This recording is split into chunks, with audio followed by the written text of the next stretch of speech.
हाँ जी, welcome to Harsh IAS.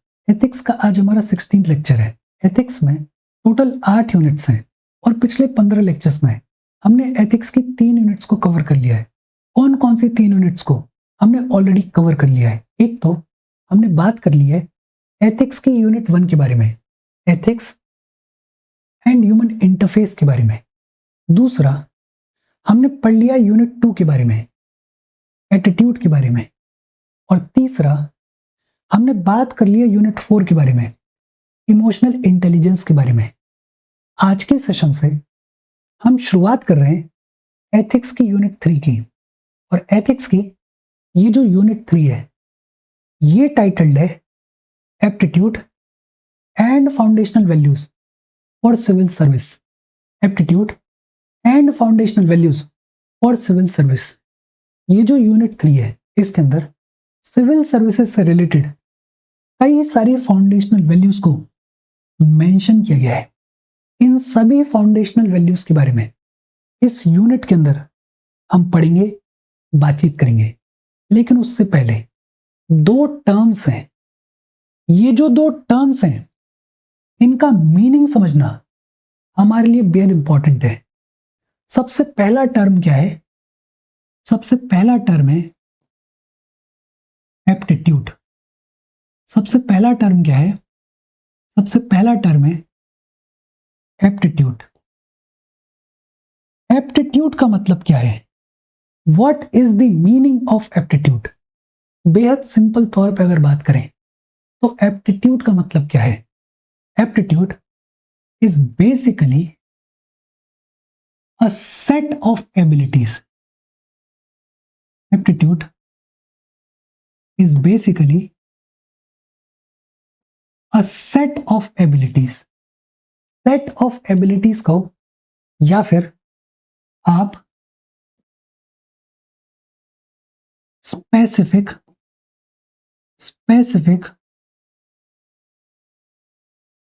Skill set भी कह सकते हो। बेहद सिंपल। एप्टीट्यूड क्या है? Aptitude is basically a set of abilities. दूसरे तरीके से अगर कहें तो aptitude is basically a specific skill set. Specific skill set which is required to perform a task। बेहद सिंपल। किसी टास्क को परफॉर्म करने के लिए जो सेट ऑफ एबिलिटीज रिक्वायर्ड होती हैं, उन्हीं को क्या बुलाया जाता है? उन्हीं को एप्टीट्यूड बुलाया जाता है। फॉर एग्जाम्पल, आपको क्रिकेटर बनना है। अब क्रिकेटर बनने के लिए एक certain set of abilities required होती हैं। अगर आपके अंदर वो सर्टेन सेट ऑफ एबिलिटीज हैं, तो क्रिकेटर बनने के लिए या क्रिकेट के लिए आपके अंदर एप्टीट्यूड है। इसी बातचीत को अगर दूसरे तरीके से कहें तो एप्टीट्यूड का मतलब क्या है? एप्टीट्यूड का मतलब है प्रोफेशनल कॉम्पिटेंस। एप्टीट्यूड का मतलब क्या है? एप्टीट्यूड का मतलब है प्रोफेशनल कॉम्पिटेंस। मतलब किसी प्रोफेशन में एक्सेल करने के लिए, किसी प्रोफेशन में ऊंचाइयों तक जाने के लिए आपको उस प्रोफेशन से रिलेटेड एबिलिटीज चाहिए। और अगर आपके अंदर वो सेट ऑफ एबिलिटीज हैं, उस प्रोफेशन के लिए आपके अंदर एप्टीट्यूड है। अच्छा, ये जो सेट ऑफ एबिलिटीज हैं, या फिर ये कहें कि ये जो एप्टीट्यूड है, ये एप्टीट्यूड इनेट भी हो सकता है। इनेट का मतलब बाय बर्थ भी हो सकता है, या फिर आगे जाके इसको सीखा भी जा सकता है। बेहद सिंपल। आपने देखा होगा बहुत सारे बच्चे ऐसे होते हैं जिनके अंदर किसी स्पोर्ट्स को लेके या किसी पर्टिकुलर फील्ड को लेके बचपन से ही एबिलिटीज देखने को मिलती हैं, एप्टीट्यूड देखने को मिलता है। ये जो एप्टीट्यूड है, ये कैसा है? ये इनेट है।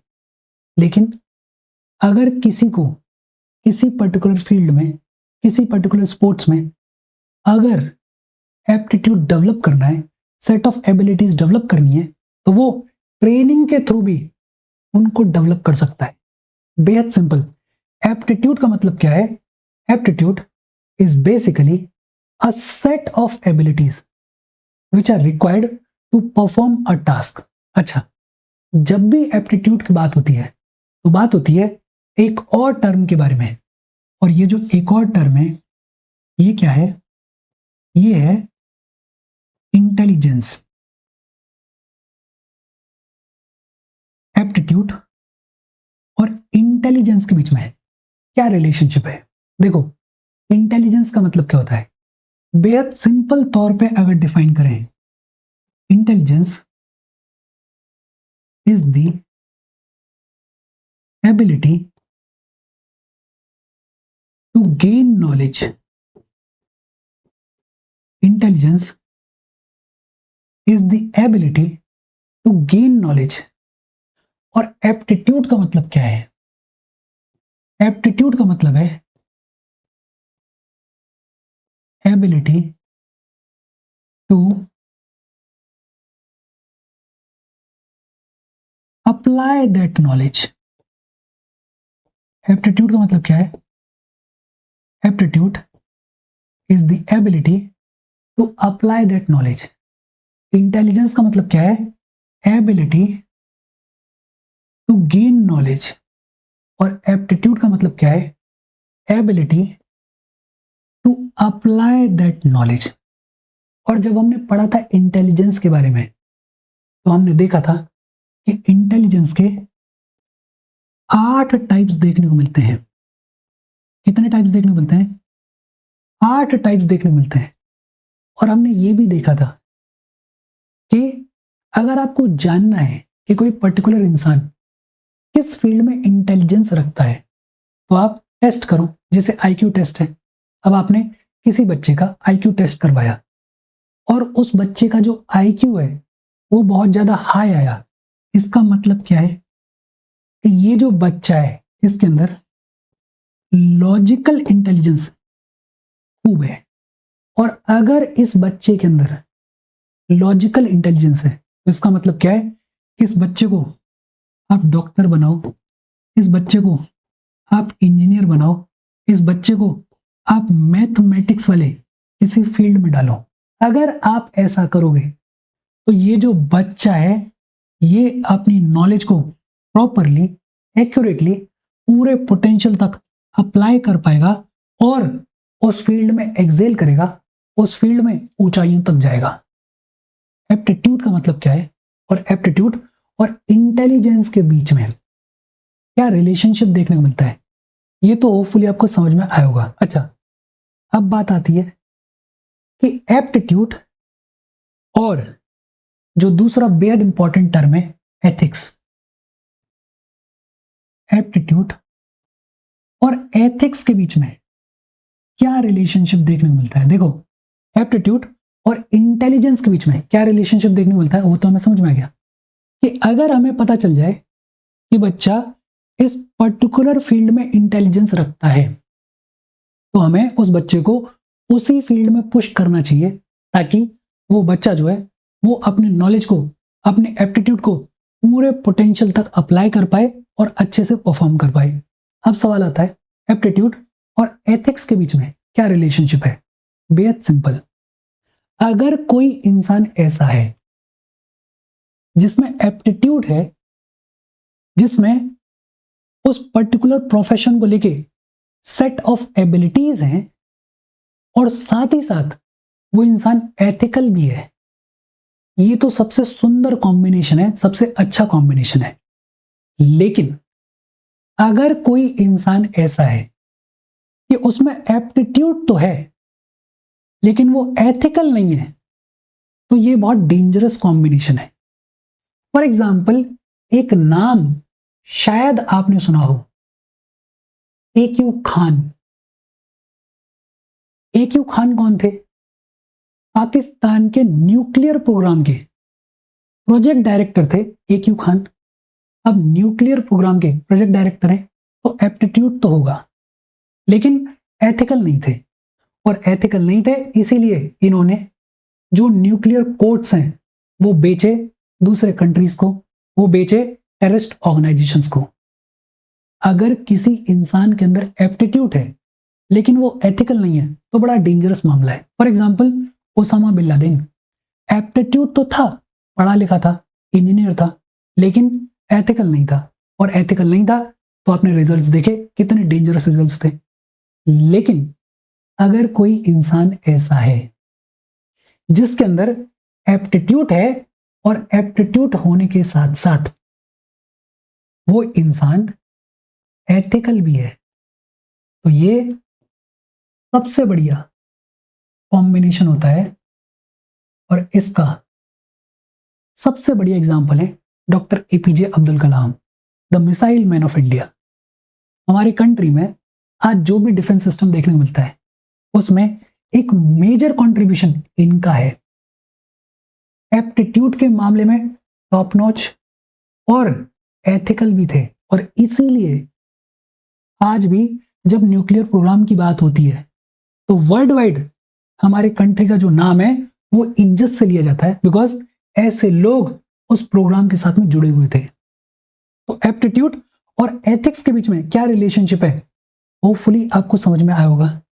अब सवाल आता है, सिविल सर्वेंट्स के अंदर किस फील्ड में एप्टीट्यूड होना चाहिए?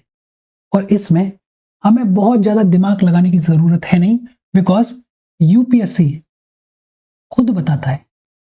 कैसे बताता है? सी सेट के through, civil services aptitude test. ये जो सी सेट है इसके थ्रू यूपीएससी जो है वो कैंडिडेट्स के एप्टीट्यूड को चेक करता है, टेस्ट करता है। और सी सेट में क्या क्या पूछा जाता है वही लिख दो। एक तो सी सेट में बेसिक मैथमेटिक्स पूछा जाता है। बेसिक मैथमेटिक्स पूछा जाता है। बेसिक मैथमेटिक्स क्यों पूछा जाता है? जब आप सिविल सर्वेंट बन जाओगे तो आप बहुत सारी रिपोर्ट्स पढ़ोगे, आपके सामने बहुत सारा डेटा आएगा, आपके सामने बहुत सारे फैक्ट्स आएंगे। ये जो डेटा है, ये जो फैक्ट्स हैं, ये जो रिपोर्ट्स हैं, इनका प्रॉपर इंटरप्रिटेशन करने के लिए आपके अंदर एक बेसिक मैथमेटिक्स की समझ होनी चाहिए। दूसरा, ये जो सी सेट है इसमें रीजनिंग के क्वेश्चंस देखने को मिलते हैं, और रीजनिंग के क्वेश्चंस वर्बल रीजनिंग वाले आते हैं, नॉन वर्बल रीजनिंग वाले आते हैं, एनालिटिकल रीजनिंग वाले आते हैं। और रीजनिंग की इंपॉर्टेंस क्या है? रीजनिंग जो है वो बड़ा इंपॉर्टेंट रोल प्ले करती है डिसीजन मेकिंग में। रीजनिंग जो है वो बड़ा इंपॉर्टेंट रोल प्ले करती है प्रॉब्लम सॉल्विंग में।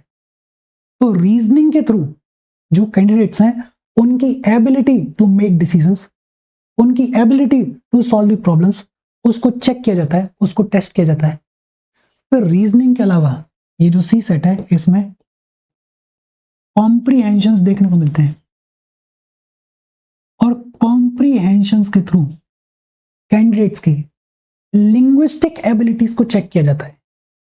जब आप सिविल सर्वेंट बनोगे तो खूब सारी रिपोर्ट्स आपको पढ़नी पड़ेंगी, खूब सारे डॉक्यूमेंट्स आपको लिखने पड़ेंगे, खूब सारे डॉक्यूमेंट्स आपको तैयार करने पड़ेंगे, बहुत सारे लोगों को आपको इंटरेक्ट करना पड़ेगा, बहुत सारे लोगों से आपको डील करना पड़ेगा। आपके अंदर सोशल स्किल्स होनी चाहिए, आपके अंदर लिंग्विस्टिक एबिलिटीज होनी चाहिए, और उनको चेक किया जाता है कॉम्प्रिहेंशन के थ्रू। और lastly general awareness. General awareness का अलग से पेपर देखने को मिलता है, और ये जो जनरल अवेयरनेस है इसके थ्रू वेरियस फील्ड्स में आपका इंटेलिजेंस लेवल क्या है उसको चेक किया जाता है।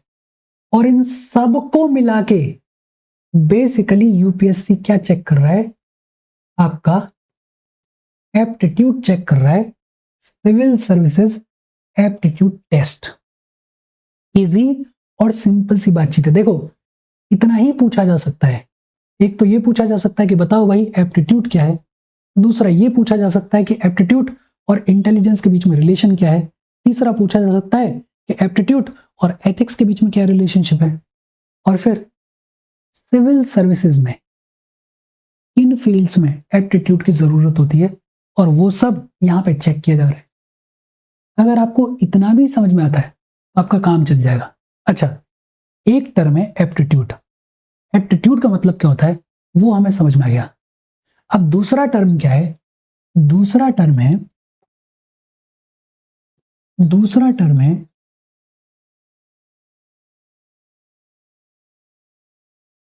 Foundational values. दूसरा टर्म क्या है? दूसरा टर्म है फाउंडेशनल वैल्यूज। देखो, फाउंडेशनल वैल्यूज का मतलब क्या होता है उसको समझने से पहले वैल्यूज का मतलब क्या होता है वो समझो। अच्छा, वैल्यूज का मतलब क्या होता है ये तो हमने ऑलरेडी पढ़ा हुआ है, होपफुली आपको याद होगा। ढंग से एग्जाम्पल्स के साथ हमने वैल्यूज का डिस्कशन किया था। सिंपल तौर पे अगर याद करें तो वैल्यूज क्या होती हैं? Values are basically long lasting beliefs. Long lasting beliefs कह लो, या फिर आप फंडामेंटल आइडियल्स भी कह सकते हो।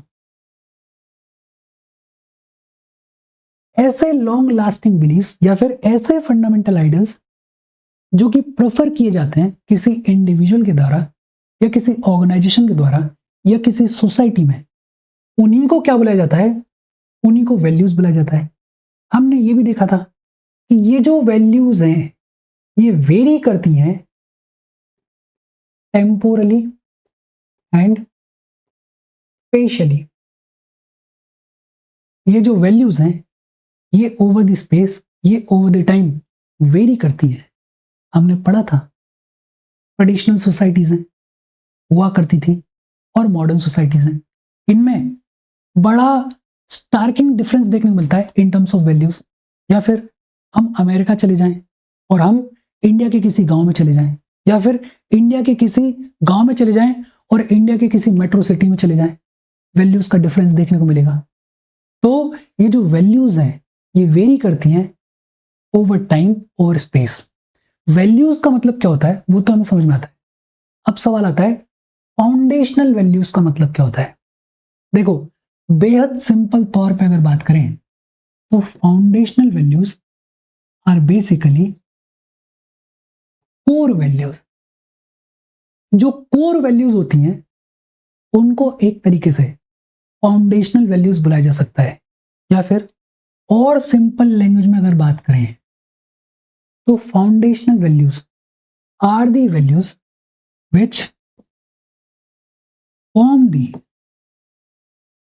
which form the basis of an organization, which form the basis of an organization। Organization के कॉन्टेक्स्ट में बात करें तो ऑर्गेनाइजेशन, इंडिविजुअल के कॉन्टेक्स्ट में बात करें तो इंडिविजुअल, और अगर सोसाइटी के कॉन्टेक्स्ट में बात करें तो सोसाइटी। तो किसी इंडिविजुअल या ऑर्गेनाइजेशन या सोसाइटी में जो कोर वैल्यूज देखने को मिलती हैं, जो उस ऑर्गेनाइजेशन का या जो सोसाइटी का बेसिस फॉर्म करती हैं, उन वैल्यूज को क्या बुलाया जाता है? उन वैल्यूज को फाउंडेशनल वैल्यूज बुलाया जाता है। या फिर दूसरे तरीके से कहें तो values that form the backbone of an organization. Backbone कह लो या फिर आप आइडेंटिटी भी कह सकते हो। The values which form the identity of an organization, which form the basis of an organization, which form the backbone of an organization, which form the identity of an organization। ऐसी values को क्या बुलाया जाता है? ऐसी values को foundational values बुलाया जाता है। फॉर एग्जाम्पल, अगर हम बात करें आर्म्ड फोर्सेस के बारे में तो आर्म्ड फोर्सेस के लिए फाउंडेशनल वैल्यूज क्या होंगी? डिसिप्लिन होगा या नहीं होगा? होगा ही होगा। आर्म्ड फोर्सेस के लिए पंक्चुअलिटी फाउंडेशनल वैल्यू होगी या नहीं होगी? बिल्कुल होगी।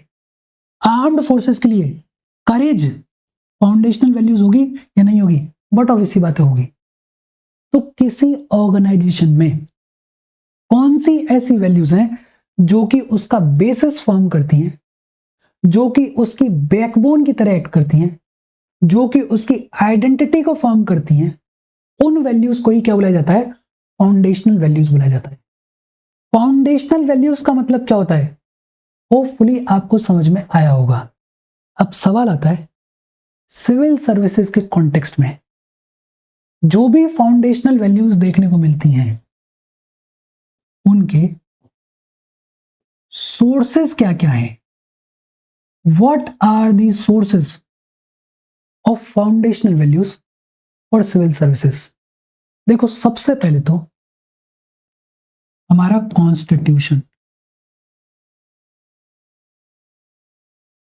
द कॉन्स्टिट्यूशन ऑफ इंडिया, सबसे खूबसूरत document, the constitution of India. हमारे कॉन्स्टिट्यूशन में आप प्रियम्बल को देखो, हमारे कॉन्स्टिट्यूशन में आप डीपीएसपीस को देखो, हमारे कॉन्स्टिट्यूशन में आप फंडामेंटल राइट्स को देखो। हमारे कॉन्स्टिट्यूशन में बहुत सारी फाउंडेशनल वैल्यूज देखने को मिलती हैं। जैसे हमारे कॉन्स्टिट्यूशन में बात की गई है इक्वलिटी के बारे में, बात की गई है जस्टिस के बारे में, बात की गई है फ्रेटर्निटी के बारे में। ऐसी बहुत सारी फाउंडेशनल वैल्यूज हमारे कॉन्स्टिट्यूशन में देखने को मिलती हैं। तो अगर किसी सिविल सर्वेंट को जानना है कि यार सिविल सर्विसेज के लिए फाउंडेशनल वैल्यूज क्या हैं, तो सबसे पहले तो आप देखो कॉन्स्टिट्यूशन ऑफ इंडिया को। कॉन्स्टिट्यूशन ऑफ इंडिया के अलावा रिलीजियस एंड स्पिरिचुअल टेक्स्ट, ये जितने भी रिलीजियस एंड स्पिरिचुअल टेक्स्ट देखने को मिलते हैं, इनमें भी बहुत सारी वैल्यूज देखने को मिलती हैं, बहुत सारी इंपॉर्टेंट वैल्यूज का जिक्र देखने को मिलता है। हालांकि पूरा का पूरा रिलीजियस टेक्स्ट सही हो ये जरूरी नहीं है, लेकिन हाँ, हर एक रिलीजियस टेक्स्ट में कोई ना कोई अच्छी वैल्यू की बात देखने को मिलती है, फाउंडेशनल वैल्यूज का मेंशन देखने को मिलता है। तो ये जो रिलीजियस एंड स्पिरिचुअल टेक्स्ट हैं, इनको भी यूज किया जा सकता है, जाना जा सकता है फाउंडेशनल वैल्यूज के बारे में। फिर इसके अलावा the law of the parliament, parliament ने जो कानून बनाया वो भी तो फाउंडेशनल वैल्यूज के लिए काम कर सकता है। फॉर एग्जाम्पल, हमारा पार्लियामेंट एलजीबीटीक्यू कम्युनिटी के लिए क्या कहता है, होमोसेक्सुअलिटी के लिए क्या कहता है, लिव इन रिलेशनशिप के लिए क्या कहता है, लॉ क्या कह रहा है, उसको देख के भी एक सिविल सर्वेंट पता लगा सकता है कि फाउंडेशनल वैल्यूज क्या हैं, हमें किन लाइंस पर चलने की जरूरत है। फिर लॉ के अलावा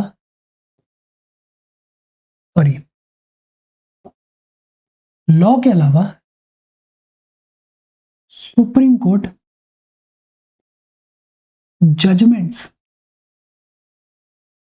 अगर लॉ में कोई गड़बड़ है, आपको ऐसा लगता है कि यार लॉ क्लियर नहीं है, तो फिर सुप्रीम कोर्ट के जजमेंट्स देखो कि वेरियस सुप्रीम कोर्ट जजमेंट्स क्या कह रहे हैं किसी पर्टिकुलर टॉपिक पे, और आपको पता चलेगा कि आपको किस डायरेक्शन में जाना है, क्या फाउंडेशनल वैल्यूज हो सकती हैं।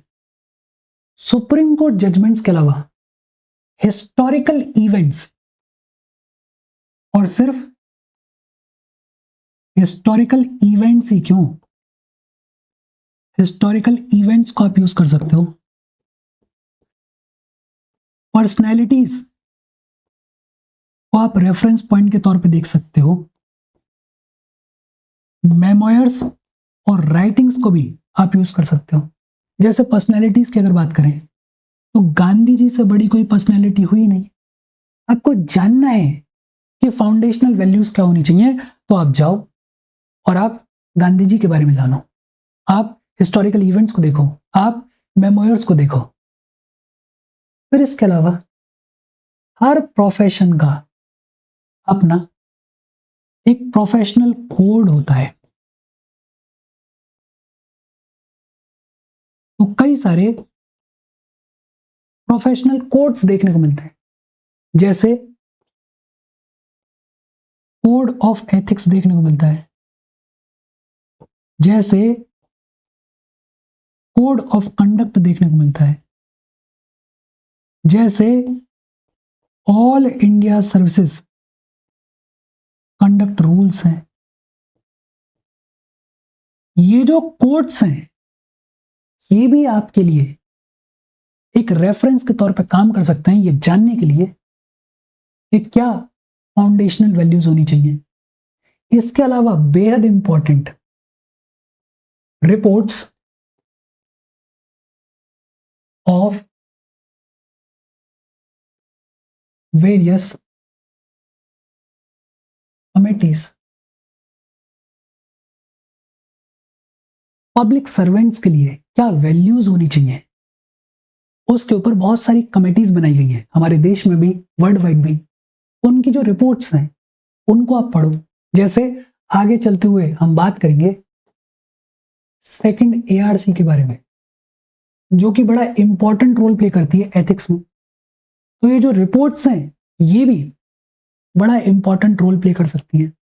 इसके अलावा हमने बात की थी नोलन कमेटी के बारे में। नोलन कमेटी जो कि फॉर्म की गई थी यूके में, और ये जो नोलन कमेटी है इसने बताया था कि पब्लिक लाइफ में क्या क्या वैल्यूज होनी चाहिए, और इसकी शॉर्ट फॉर्म क्या थी याद करने के लिए, ISO सर्टिफाइड लोहा। होपफुली ये सातों वैल्यूज आपको याद होंगी, अगर याद है तो कमेंट सेक्शन में बता दो। और फिर इसके अलावा यूनाइटेड नेशन बड़ी इंपॉर्टेंट बॉडी है, यूनाइटेड नेशन में भी पब्लिक ऑफिशियल्स के लिए कंडक्ट रूल्स देखने को मिलते हैं, उनको भी आप रेफर कर सकते हो। तो ये बहुत सारे सोर्सेज हैं जहां से आपको पता चल सकता है कि किसी सिविल सर्वेंट के लिए क्या क्या फाउंडेशनल वैल्यूज होनी चाहिए। एक बार फटाफट से दोबारा नाम देख लेते हैं। Constitution of India, religious and spiritual text, the laws of the parliament, the supreme court judgments, the various reports of various committees, फिर historical events, historical personalities, historical memoirs, फिर प्रोफेशनल कोड्स, इसके अलावा the Nolan committee of United Kingdom, और इसके अलावा United nation क्या कहता है इसके ऊपर। ये सारे सोर्सेस का काम करते हैं। देखो ये लिस्ट एग्जॉस्टिव नहीं है, अगर आपको कोई और सोर्स याद आ जाए और आपको लगे कि वो सोर्स ठीक है तो आप लिख सकते हो, कोई दिक्कत वाली बात नहीं है। देखो एक तो हमें ये समझ में आ गया कि फाउंडेशनल वैल्यूज का मतलब क्या होता है। पहली चीज, foundational values are basically core values. Foundational values ऐसी वैल्यूज होती हैं जो कि किसी ऑर्गेनाइजेशन के बेसिस को फॉर्म करती हैं, बैकबोन को फॉर्म करती हैं, या आइडेंटिटी को फॉर्म करती हैं। इसके बाद हमने बात की सोर्सेस के बारे में, और सोर्सेस क्या क्या हैं वो भी होपफुली आपको समझ में आ गया होगा। अच्छा, अब सवाल आता है कि ये जो सिविल सर्विसेज में फाउंडेशनल वैल्यूज हैं इनका सिग्निफिकेंस क्या है। What is the significance, what is the importance. देखो अगर बेहद सिंपल तौर पे बात करें तो एक तो ये जो सिविल सर्वेंट्स होते हैं ये बड़े पावरफुल लोग होते हैं। ये जो सिविल सर्वेंट्स होते हैं इनके पास में बहुत सारी डिस्क्रिशनरी पावर्स देखने को मिलती हैं, और अगर डिस्क्रिशनरी पावर्स हैं तो उनमें सब्जेक्टिविटी आने का खतरा रहता है। वो जो पर्टिकुलर सिविल सर्वेंट है वो क्या सोचता है, वो कैसा फील कर रहा है, उसके ऊपर डिसीजन लिया जा सकता है, और अगर ऐसा होगा तो बड़ी दिक्कत हो जाएगी। तो इन डिस्क्रिशनरी पावर्स को रेगुलेट करने के लिए, एक यूनिफॉर्मिटी लाने के लिए ये जो फाउंडेशनल वैल्यूज हैं ये बड़ा इंपॉर्टेंट रोल प्ले करती हैं। फॉर एग्जाम्पल कोई डिस्ट्रिक्ट है, उस डिस्ट्रिक्ट में दंगे हो गए, और जब दंगे हुए तो उस डिस्ट्रिक्ट का जो कलेक्टर है वो गया सर्वे करने के लिए, देखने के लिए कि क्या स्थिति है। अब 2-3 तरीके के लोग हो सकते हैं। एक तो ऐसा कलेक्टर हो सकता है जो कि जाए वहां पे और बड़े प्यार से वहां पे जो लोग बैठे हुए हैं उनके कंधे पे हाथ रखे, उनको बोले कि ठीक है, जो हुआ गलत हुआ, हम आपके साथ में हैं, हम चीजों को बेहतर करेंगे, ये जो कॉन्फ्लिक्ट है उसको रिजॉल्व करेंगे, परेशान होने की जरूरत नहीं है, हम आपकी पूरी मदद करेंगे, जो भी नुकसान हुआ है जिस भी तरीके से भरपाई हो सकती है करेंगे। कंपैशन दिखाए, उनके साथ में खड़ा रहे, लोगों को भरोसा दिलाए। एक हो सकता है कि जाए और वहां पे कोई मदर थी जिसका बच्चा इन दंगों में मारा गया, वो रो रही थी, और ये वहां पे जाके और ज्यादा फैल जाए। वो मदर जितना रो रही थी उससे ज्यादा रोने लगे, हाय तौबा मचाने लगे, हाथ पैर फेंकने लगे। और एक तीसरा हो सकता है जो कि जाए और देखे कि लोग रो रहे हैं, अरे हटाओ इन लोगों को, हटाओ इनको, किसने बोला तुमसे दंगा करने के लिए? दंगा करोगे तो यही होगा, मरोगे। क्या कर सकते हैं हम? हटाओ इसे, अलग करो इनको। अब ये 3 है। दंगे वाले स्पॉट पे, बहुत हल्का एग्जाम्पल है, लेकिन दंगे वाले स्पॉट पे डिस्क्रिशनरी पावर है कि कैसे आप उस सिचुएशन से डील करने वाले हो, कलेक्टर के ऊपर है, सब्जेक्टिविटी है। अगर कुछ फाउंडेशनल वैल्यूज हैं, ये जो ऑफिसर्स हैं इनको बताया जाए कि ये फाउंडेशनल वैल्यूज हैं, तो ये जो अलग अलग वेरिएशन देखने को मिल रहा है ये देखने को नहीं मिलेगा।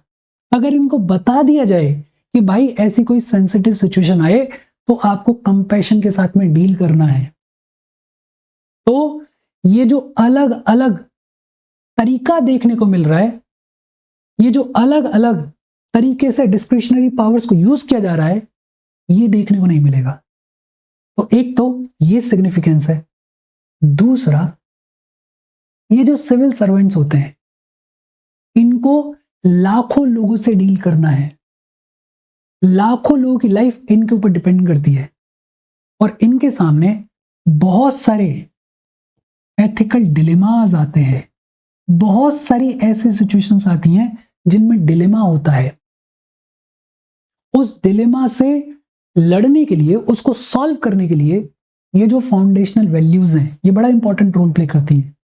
फॉर एग्जाम्पल, ये पहले भी हमने एग्जाम्पल दिया है कि कोई औरत है, बिल्कुल भूखी है, मरने वाली है, अगर इसको खाना नहीं मिला तो ये मर जाएगी, लेकिन इसके पास में डॉक्यूमेंट्स नहीं है।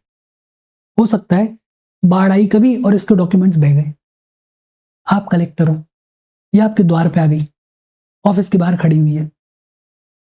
रूल्स क्या कह रहे हैं कि भाई साहब जिसके पास में डॉक्यूमेंट्स नहीं है उसको खाना देना ही नहीं है, भले ही मर जाए। लेकिन वैल्यूज क्या कहेंगी, कंपैशन क्या कहेगा, यार एक टाइम का खाना दे देता है, क्या फर्क पड़ जाएगा, ये इंसान तो बचेगा, जिंदगी तो बचेगी। तो ऐसे जो डिलेमास वाली सिचुएशन आती हैं उनसे डील करने के लिए भी ये जो फाउंडेशनल वैल्यूज हैं ये बड़ा इंपॉर्टेंट रोल प्ले करती हैं।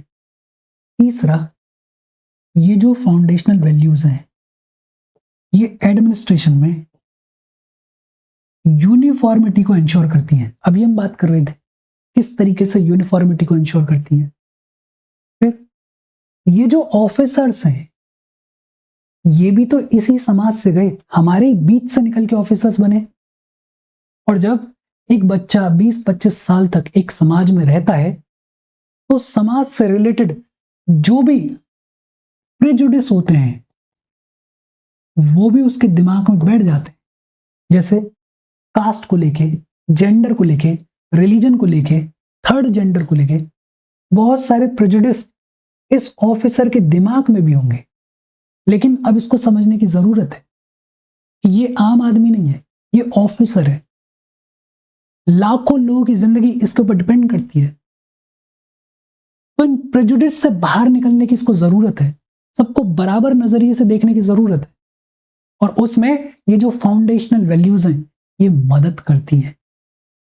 तो सिविल सर्विसेज में ये जो फाउंडेशनल वैल्यूज हैं इनका सिग्निफिकेंस क्या है ये भी होपफुली आपको समझ में आया होगा।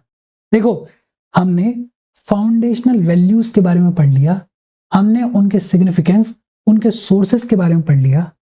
इससे पहले हमने एप्टीट्यूड के बारे में बात कर ली, लेकिन जो मेन इंपॉर्टेंट चीज है जो कि हम अगले सेशन से पढ़ेंगे, वो मेन इंपॉर्टेंट चीज क्या है?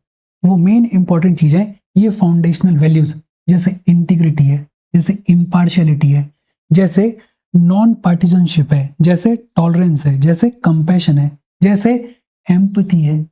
ये जितनी भी फाउंडेशनल वैल्यूज हैं, इनको और इनके अलावा कुछ और वैल्यूज के बारे में इन डिटेल अगले सेशन से हम पढ़ेंगे, बातचीत करेंगे। आज की बातचीत हम यहीं पे खत्म कर रहे हैं। Thank you very much.